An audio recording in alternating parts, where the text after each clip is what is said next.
এত সেজেগুজে যেয়ে খেলাম একটা বড় বাঁশ। হ্যালো ভিউয়ার্স, তোমরা সবাই কেমন আছো? চলে আসলাম নতুন আরেকটি ভিডিও নিয়ে। বর্তমানে ফেসবুকে সরিষা বাগানে যাওয়া একটি ট্রেন্ডিং ভিডিও চলছে, তাই ভাবলাম আমিও যেহেতু ব্লগিং করি আমিও চলে যাই। তাই আজকে বিকেলের দিকে হলুদ শাড়ি পরে আমরা সরিষা বাগানের কাছে চলে যাচ্ছি।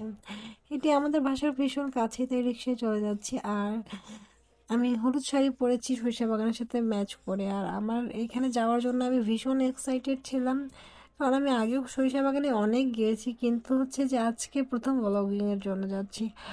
আর এই যে আমরা ঢুকে গেছি সরিষা বাগানে ছবি তুলতে, এখানেই খেয়েছি বাসটা।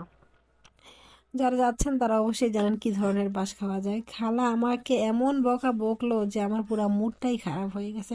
এরপর আরেকটা খালার খেতে আমাদেরকে সাইড থেকে যদিও ভিডিও করার অনুমতি দিছে, কিন্তু তখন আমার আর একদমও মুড ছিল না, তাই আমি কোনো রকম রিলও বানাইতে পারিনি, এভাবেই চলে আসছি। আর আমার ভিডিওটা তোমরা এতদূর দেখার জন্য অনেক ধন্যবাদ। ভালো থেকো।